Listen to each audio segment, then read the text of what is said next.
ഇന്ന് നമുക്ക് frying പാനിലൊരു chocolate cake ഉണ്ടാക്കിയാലോ. എളുപ്പത്തിൽ ഒരു 15 മിനിറ്റ് കൊണ്ട് തന്നെ നമുക്ക് ഈ ഒരു കേക്ക് റെഡിയാക്കി എടുക്കാം. ഇതിനായിട്ട് കേക്ക് ടിന്നോ അല്ലെങ്കിൽ വേറെ ബൗളോ ഒന്നും എടുക്കേണ്ട ആവശ്യമില്ല. നമുക്ക് ഈ ഒരു പാനിൽ തന്നെ എല്ലാ മിക്സിങ്ങും എല്ലാ കാര്യങ്ങളും ചെയ്തെടുക്കാൻ പറ്റും. അപ്പോൾ നല്ല ടേസ്റ്റി ആയിട്ടുള്ള ഈ ഒരു കേക്കിൻ്റെ റെസിപ്പി നമുക്കൊന്ന് കണ്ടുനോക്കാം. അപ്പോൾ ഈ കേക്ക് ഉണ്ടാക്കാൻ വേണ്ടിയിട്ട് ഞാനൊരു ഫ്രൈയിങ് പാൻ എടുത്തിട്ടുണ്ട്. അതിലേക്ക് 3 മുട്ട പൊട്ടിച്ചൊഴിച്ച് കൊടുത്തിട്ടുണ്ട്. ഇനി നമുക്കിതിലേക്ക് പൊടിച്ച പഞ്ചസാര ചേർത്ത് കൊടുക്കാം. ഞാനിവിടെ 1 കപ്പ് പൊടിച്ച പഞ്ചസാര എടുത്തിട്ടുണ്ട്. ഇനി 1 ടീസ്പൂണ് വനില എസൻസും കൂടെ ചേർത്തിട്ട് ഇതൊന്ന് മിക്സ് ആക്കിയിട്ടെടുക്കണം. നമുക്ക് ഈ ഒരു ഷുഗറൊക്കെ നന്നായിട്ടൊന്ന് മെൽറ്റ് ആവുന്നത് വരെ നന്നായിട്ടൊന്ന് മിക്സ് ആക്കിയിട്ടെടുക്കാം. അപ്പോൾ ഇതെല്ലാം നന്നായിട്ട് മിക്സായി വന്നിട്ടുണ്ട്. ഇനി നമുക്കിതിലേക്ക് ആവശ്യമായിട്ടുള്ള ഡ്രൈ ഇൻഗ്രീഡിയൻസ് എല്ലാം ചേർത്ത് കൊടുക്കുക. അതിനായിട്ട് ഒരു അരിപ്പയിലൂടെ അരിച്ചിട്ടിട്ട് കൊടുക്കാം കേട്ടോ. നമുക്ക് ഞാനിവിടെ 3/4 cup maida, 1/4 cup cocoa powder, 1 teaspoon baking പൗഡറും 1/2 ടീസ്പൂണ് ബേക്കിംഗ് സോഡയും പിന്നെ ഒരു നുള്ളു ഉപ്പും കൂടി എടുത്തിട്ടുണ്ട്. പിന്നെ 1 ടീസ്പൂണ് കോഫി പൗഡറും കൂടി ചേർത്തിട്ട് ഇത് നന്നായിട്ടൊന്ന് അരിച്ചെടുക്കുക. ഇനി ഇതിലേക്ക് ഇളം ചൂടുള്ള 1/4 കപ്പ് പാല് ചേർത്ത് കൊടുക്കുക. അതുപോലെ തന്നെ 1/4 കപ്പ് ഓയിലും കൂടെ ചേർത്ത് കൊടുക്കുന്നുണ്ട്. ഇനി നമുക്കിതെല്ലാം കൂടി നന്നായിട്ടൊന്ന് മിക്സ് ആക്കിയിട്ടെടുക്കാം.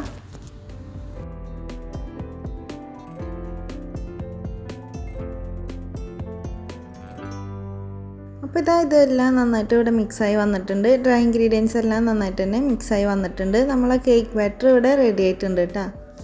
ഇനി നമുക്കിതിൻ്റെ സൈഡൊക്കെ ഒന്നൊരു സ്പാച്ചിൽ വെച്ചിട്ടൊന്ന് സ്ക്രേപ്പ് ചെയ്തിട്ടെടുക്കാം.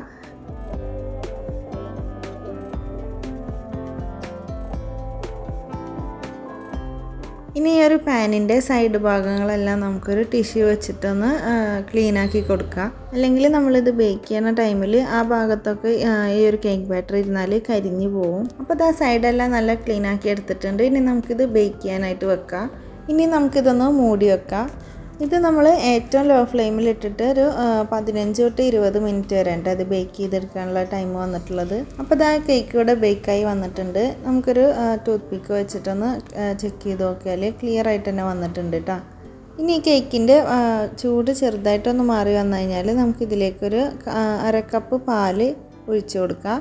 കേക്ക് ഒന്ന് സോക്ക് ചെയ്തെടുക്കാൻ വേണ്ടിയിട്ടാണ് കേട്ടോ. ഞാനിവിടെ പാല് മാത്രമാണ് കേട്ടോ ഒഴിച്ച് കൊടുത്തിട്ടുള്ളത്. നിങ്ങൾക്ക് വേണമെന്നുണ്ടെങ്കിൽ ഷുഗർ ആഡ് ചെയ്തിട്ടോ അല്ലെങ്കിൽ മിൽക്ക് മെയ്ഡ് ആഡ് ചെയ്തിട്ടൊക്കെ ഒഴിച്ച് കൊടുക്കാം. ഇനി നമുക്കിതിൻ്റെ മേലെ മെൽറ്റ് ചെയ്തെടുത്തിട്ടുള്ള ചോക്ലേറ്റും കൂടെ ആഡ് ചെയ്ത് കൊടുക്കാം.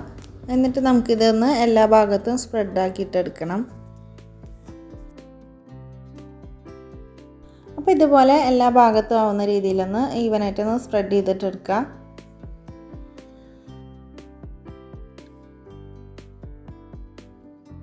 ഇനി നമുക്കിതിൻ്റെ മേലെ ക്രഷ് ചെയ്തെടുത്തിട്ടുള്ള നട്ട്സും കൂടെ ഇട്ട് കൊടുക്കാം. ഞാനിവിടെ ആൽമണ്ട്സ് ആണ് ഇട്ട് കൊടുത്തിട്ടുള്ളത്. നമുക്ക് ഇഷ്ടമുള്ള നട്ട്സ് എടുക്കാം.